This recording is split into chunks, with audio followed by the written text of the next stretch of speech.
Hi everyone, welcome to Rendering Teardown section. My name is Simon. Today we're going to have a look at this really interesting exterior rendering of a small wooden house in the pine forest. As you can see, in terms of basic composition first, we have a really interesting, I really like the framing because it's how can I say? It is interesting because there's no, you can see it sort of crops the part of the project, but it is done in a really interesting and simple way. We can see in terms of if we look at the rule of third, this is it sort of folds into place, so that's a good thing.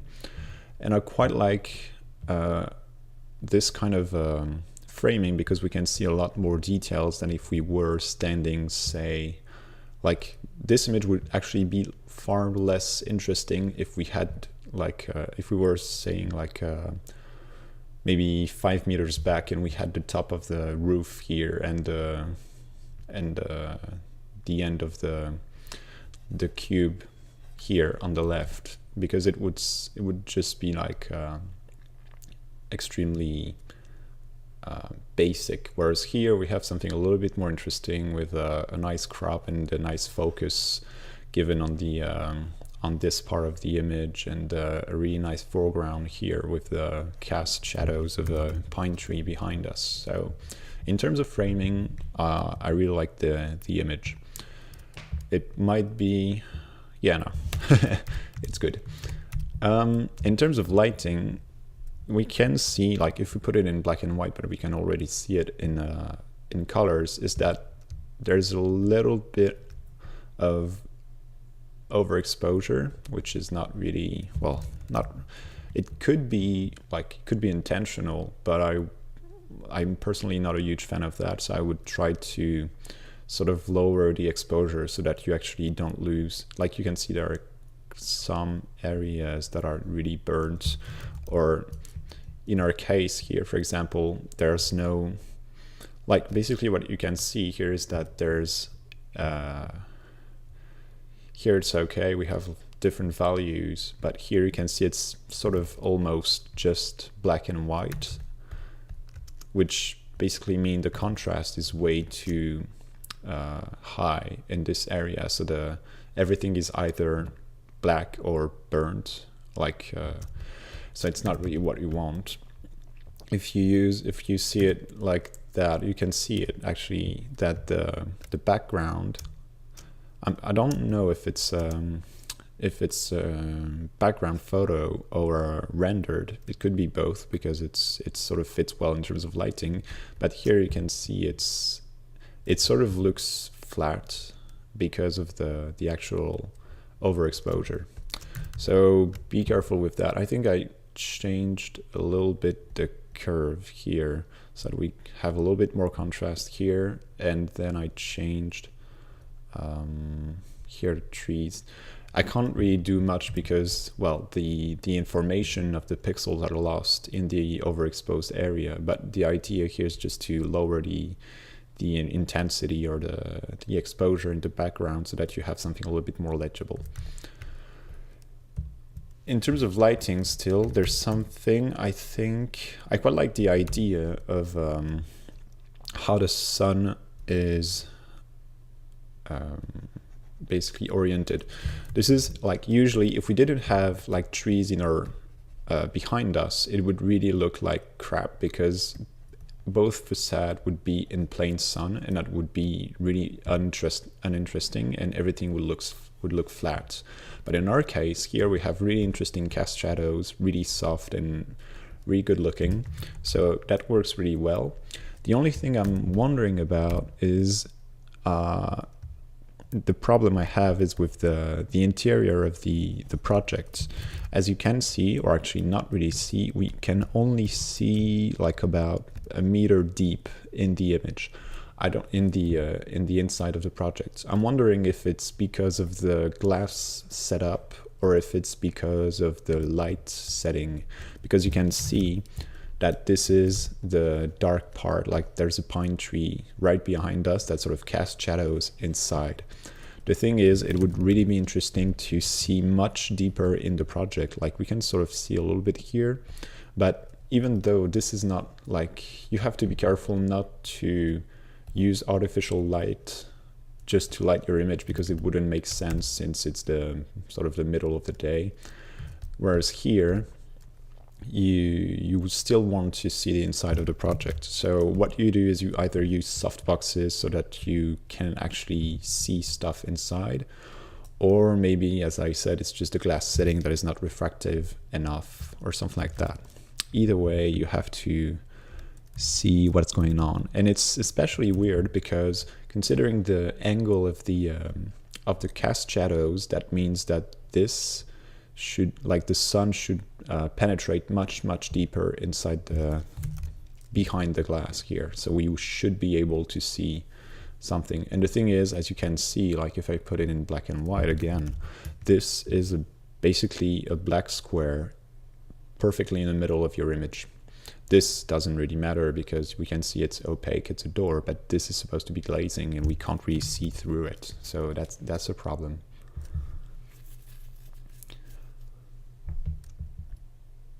Another thing that was like regarding a tiny bit of detail and sort of lighting related is the trees here.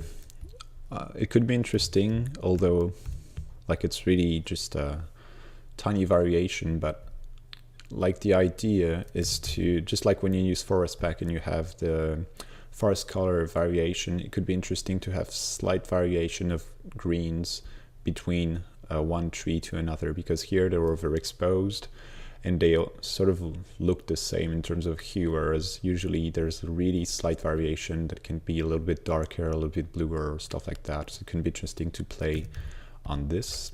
And the last thing is regarding the sky here.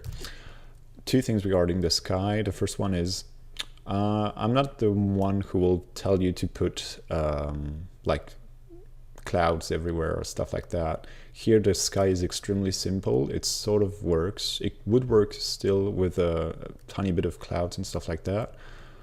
The thing is, I would still recommend be a little bit more careful with the hue, because like in our case here it's sort of purple, which is a bit weird. So I would try to get something more blue or something like that, that actually contrasts well with the project and with the green here. So a little bit brighter and a little bit bluer.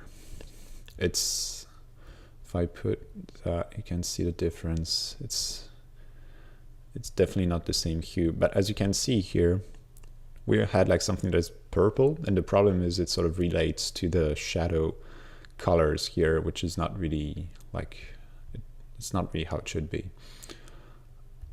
So something like that. And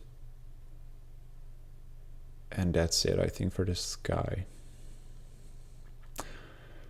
Final thing will be, yeah, that's the thing I was wondering, and I'm still a little bit unsure, but I think there's a slight mismatch, because as you can see, we have a really long cast shadows, and I'm wondering why. Like basically when you have soft shadows and long cast shadows like that, it means that the sun is really low on the horizon, which means the hue, like the overall hue, should be much warmer.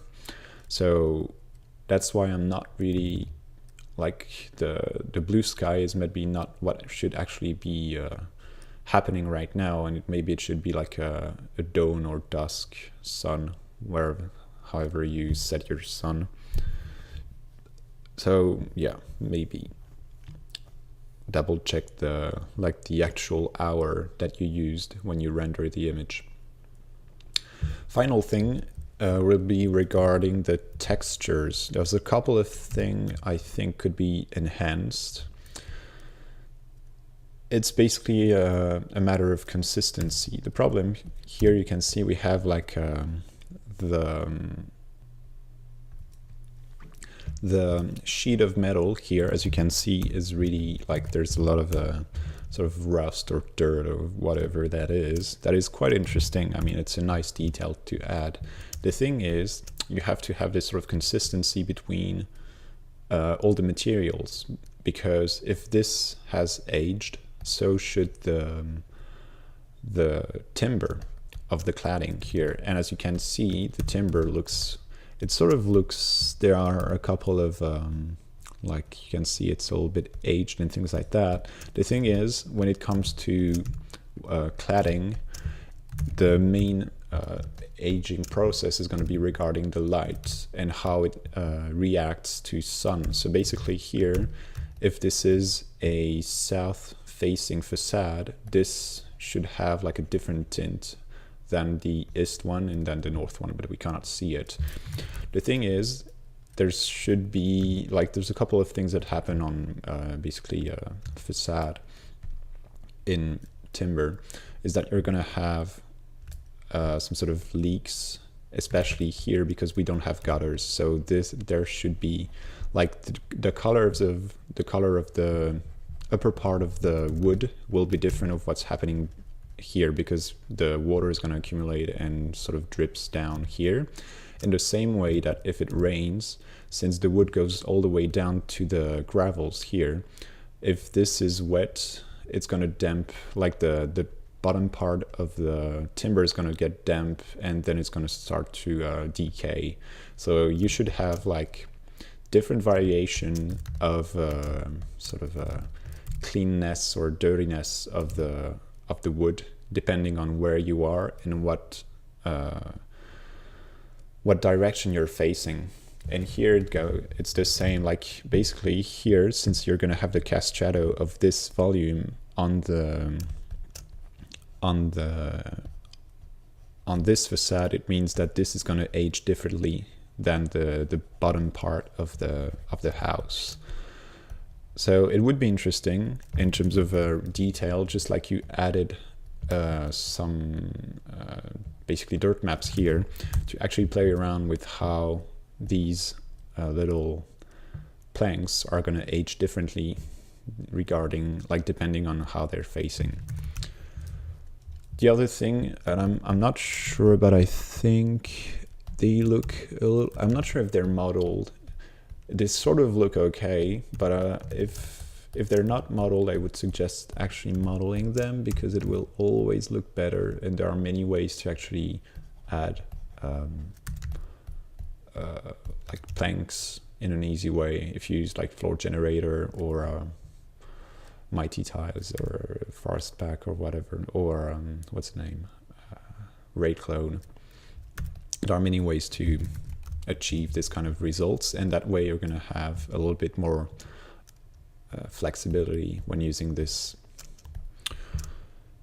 Beside that, I think it's okay. There's a tiny problem here of tiling, because you can see here it's the same, but this doesn't really strike or catches the eye, so that's okay. There's this spot here that I find is a little bit too huge and sort of sitting right in the middle of a really simple grass, so I would either get rid of it or get something a little bit smaller, or maybe put two of them, or I don't know, it looks a bit weird to me. Beside that, that's really good rendering, so try to enhance the texture and try to get a better definition regarding the exposure, so that you have something more balanced with interesting contrast. The idea basically is to be careful not to get only blacks and only whites, but to get a nice variation of grays in between, which was not the case in our background here, which was either black or either white, and that sort of happens at some other part in the image. So try to not be like, you have to have contrast, but not too much. So yeah, that will be it. Hopefully you've learned some interesting tips in this video, and I'll see you in the next one. Cheers, guys.